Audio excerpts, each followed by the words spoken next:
कार्यकर्त्यांना विनंती आहे, भारत माता की, भारत माता की, भारत माता की, वंदे वंदे वंदे भारतीय जनता पार्टीचा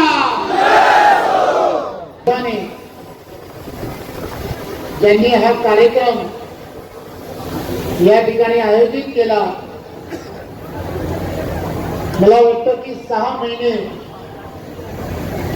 महिने निवडणुकीच्या अगोदर पासून या रुग्णवाहिका यांचं उद्घाटन हे तुमच्या हस्तेच करावं असा आग्रह करणारे भारतीय जनता पार्टीवरती आणि भारतीय जनता पार्टीच्या कार्यकर्त्यांना सर्वांना सोबत घेऊन जाण्याचा प्रयत्न करणार असे आदरणीय विशाल परब आणि त्यांचं संपूर्ण कुटुंब, या सर्वांचं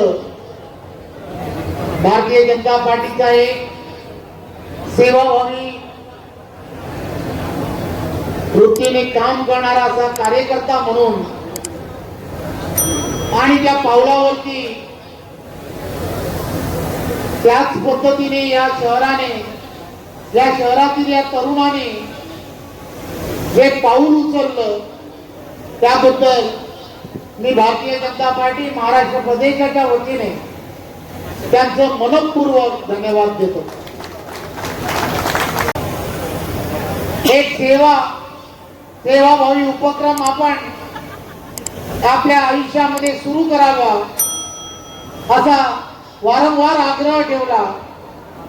आज या जिल्ह्यामध्ये रुग्णवाहिकांच्या लोकार्पण सोहळ्याच्या निमित्ताने विशाल परब आणि त्यांच्या सर्व टीमने 6 रुग्णवाहिका आणि त्यांचा खऱ्या अर्थाने लोकार्पण सोहळा केल्याबद्दल मी त्यांचं मनपूर्वक धन्यवाद देतो।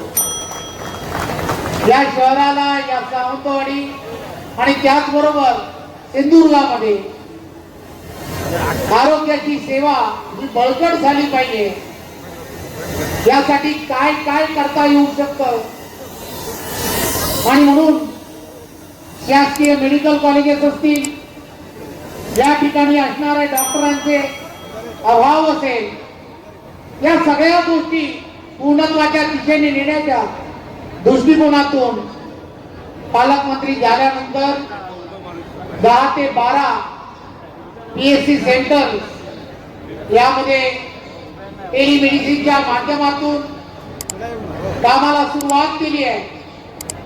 जवळजवळ 35,000पेक्षा जास्त रुग्ण या ठिकाणी याची ओपीडी झाली आहे। महिन्याला जवळजवळ 30 लाखाच्या जवळपास जनरिक मेडिसिन या संपूर्ण व्यवस्थेतून सामान्य रुग्णांना मिळत आहे। आज विशाल परब आणि त्यांच्या पूर्ण टीमने त्याच्यामध्ये पुढे पाऊल टाकलंय।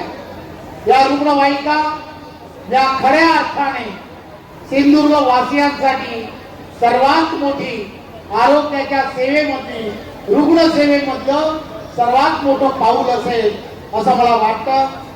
आज माझ्या वाढदिवसाच्या निमित्ताने आपण